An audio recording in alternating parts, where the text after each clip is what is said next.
আজকে কাজ চলে গেছে, আমার বউ বলছে, আমার দুটো মেয়ে আছে, একজন বোধহয় 10-12-এ পড়ে, বলছে আমার বউ বলছে চলো আমরা চারজনে মিলে সুইসাইড করে নিই।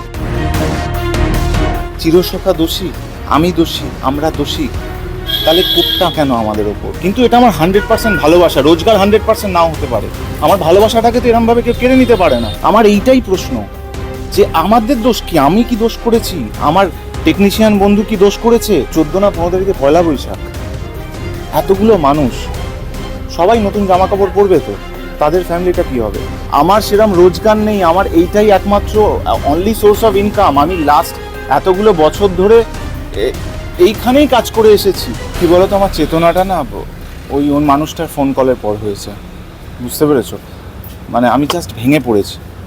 তুমি নিজে তোমার ফেসবুক ওয়ালে কিছু শেয়ার করেছো এবং সেখানে তুমি তোমার গ্রিফটা বুঝিয়েছো। এবার একটা প্রশ্ন আসছে, কালকে মিটিংয়ে কেন বললে না?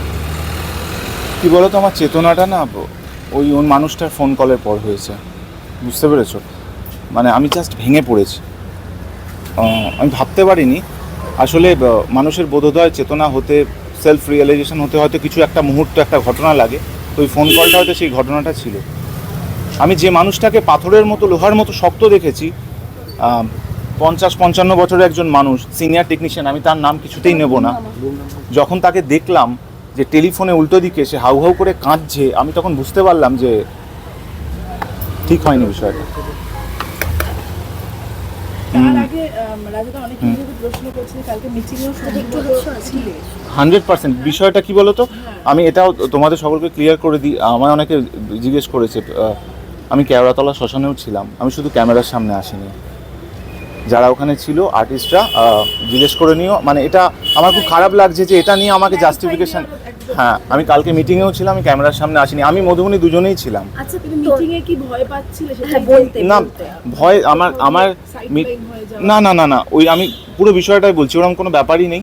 মিটিংটা অনেকটা থাকার পর মধুবনী আমি দুজনেই এসেছিলাম। আমার ছেলেটা খুবই ছোট, জানো, ও হঠাৎ করে কান্নাকাটি শুরু করে দেয়, খাবে না, তো বাচ্চাদের বুঝতে পেরেছো, তো বাধ্য হয়ে তো আমরা টানাপোড়েনের মধ্যে তো বললাম যে ঠিক আছে, আমি একা থাকলে পুরোটাই থেকে যেতাম। আর সেকেন্ড বিষয় হচ্ছে, বললাম না বোধোদয় যে বিষয়টা, আমি যখন শুনেছি যে এইটা এরকম একটা সিদ্ধান্ত হচ্ছে, তখন বলছি ঠিক আছে। তো তারপর ওই একটা ফোন কল, তারপরে আমি ভাবতে শুরু করলাম। কালকে সারা রাত ঘুম হয়নি, অ্যালার্ম দিয়েছিলাম, তার আগে ঘুম ভেঙে গেছে।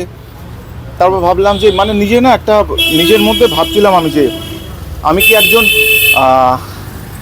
বুদ্ধিমান বোকা হয়ে থাকবো, বুদ্ধিমান ভীতু হয়ে থাকবো, সরি। হ্যাঁ,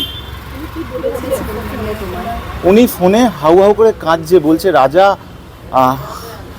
আমার সেরকম রোজগার নেই, আমার এইটাই একমাত্র অনলি সোর্স অফ ইনকাম। আমি লাস্ট এতগুলো বছর ধরে এইখানেই কাজ করে এসেছি। আজকে কাজ চলে গেছে, আমার বউ বলছে, আমার দুটো মেয়ে আছে, একজন বোধহয় 10-12-এ পড়ে, বলছে আমার বউ বলছে চলো আমরা চারজনে মিলে সুইসাইড করে নিই। আচ্ছা, অনেকেই তো বলছেন যে ওই প্রযোজনা সংস্থার সঙ্গে কাজ করবেন না, যদি চিরসখা আবারও শুটিং শুরু করার একটা নির্দেশ আসে, তো ওই প্রযোজনা সংস্থার হয়ে কি তোমরা কাজ করবে ভবিষ্যতে? দেখো, কাজ কি করা হবে না হবে সেইটার মানে ডিসাইড করার আমি কেউ নই। শুধু আমি একটা জিনিসই বলছি যে 14 না 15 তারিখে পয়লা বৈশাখ, এতগুলো মানুষ সবাই নতুন জামা কাপড় পরবে, তো তাদের ফ্যামিলিটা কি হবে?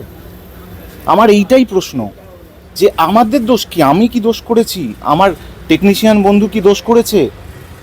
ডিরেক্টর দোষ করেছে? আরে আর্টিস্টদের ওরকম অবস্থা নয়, আমি বলতে পারছি, কারণ আমি আগেও বলেছি যে মানে সৌভাগ্যবশত অভিনয় করে আমার সংসার চলে না, কিন্তু এটা আমার 100% ভালোবাসা, রোজগার 100% নাও হতে পারে, আমার ভালোবাসাটাকে তো এরমভাবে কেউ কেড়ে নিতে পারে না।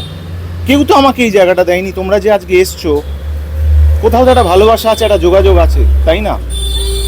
তাহলে ভালোবাসাকে যখন আমার কোনো কারণে, সেটাই আমি কারোর এগেনস্টে বলছি না, আমার কারোর এগেনস্টে বলার মানে ইচ্ছাও নেই। আমি এটা অনুরোধ করছি, আপনারা ভেবে দেখুন, যারা আপনারা বলেছেন যে কাজ করা হবে না, তারা নিশ্চয়ই বললে আবার কাজটা চালুও হতে পারে। তো এটাই বলবো, আর কি বলবো। আর তোমাদের ভাবনাটা কাজটা বন্ধ হওয়ার কারণ, কাজটা বন্ধ করা মূল ছিল না, যে 5 জনের এগেইনস্টে কেস, তাদের ওপর থেকে কোথাও গিয়ে তাদের দিক থেকে ঠিকমতো উত্তর না আসার কারণে এই সিদ্ধান্ত সেক্ষেত্রে মানে তোমাদের কি তোমরা কি মনে করছো কোনটা ঠিক কোনটা চাও? এবং কোনটা দেখো বিষয়টা তো বিচারাধীন, সাবজুডিস, তো ঠিক ভুল নিয়ে আমি কিছু বলবো না। আমি শুধু একটাই বলছি, চিরসখা দোষী, আমি দোষী, আমরা দোষী, তাহলে কোপটা কেন আমাদের ওপর? আজকে সবাই শুটিং করছে ক্যামেরার সামনে, ক্যামেরার সাথে তো আমার প্রেম আছে।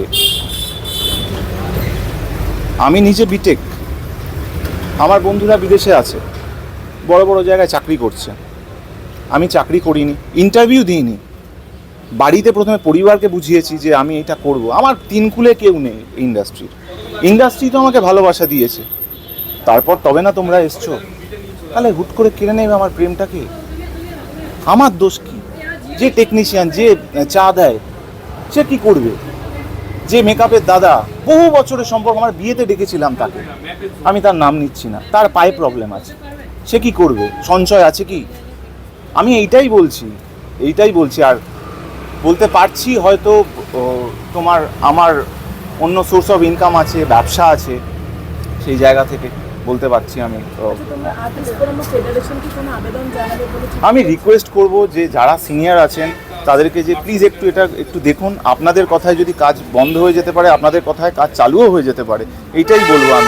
আমি আলাদাভাবে কোনো মানে ব্যক্তি বিশেষে কিছু বলতে চাই না, আমি এই আর্টিস্ট ফোরামেরই অংশ একজন, তো আমি একটা রিকোয়েস্ট করতে পারি। আর আবারও বললাম যে একটা ফোন কল আমাকে মানে হিলিয়ে দিয়েছে।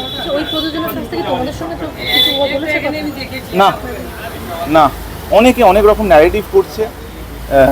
কি বলবো, লাস্ট 6 মাস বছরে হতে পারে, লাস্ট 1 বছরে, ঠিক আছে, যদি লীনাদি বা শৈবালদা আমাকে একটা ফোন করেছে দেখাতে পারো, আমার ফোন আমি জমা দিয়ে দিচ্ছি যারা গোয়েন্দা আছে তাদের।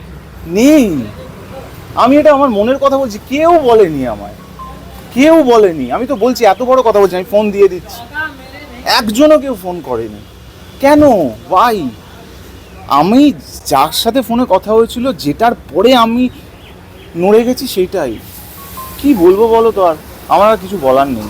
লাস্ট একটাই যে এই যে শুটিং হচ্ছে না, সে অফিশিয়ালি প্রোডাকশন হাউস থেকে জানানো বা তোমাদেরকে যা বন্ধ এটা বন্ধ হয়ে গেল, সেরকম কিছু কি জানানো? না কিছুই, এটা মাঝামাঝি পড়ে আছে। হ্যাঁ কিছুই জানানো নেই, কল টাইম পাইনি আমরা। কি বলো তো, একটা হোয়াটসঅ্যাপ চলে আসে কল টাইমের, আমরা চলে যাই। ইন্ডাস্ট্রিতে এইভাবেই চলে। দেখো না, তোমরা তো বিশ্বাসের ওপর তোমরা এসছো, তো পৃথিবীটা বিশ্বাসেই চলে। যে বিশ্বাসে আমার মনে হচ্ছে যে যারা বলেছেন যে যাদের কথায় কাজটা বন্ধ হয়েছে, তাদের কথাতেই আবার কাজ চালু হতে পারে, আমার সেই ধারণা। টলিউডের latest update, gossip and entertainment পেতে সাবস্ক্রাইব করুন শুধুমাত্র সিটি সিনেমা, আর ফলো করুন সিটি সিনেমার Instagram, Facebook, Twitter and ShareChat page.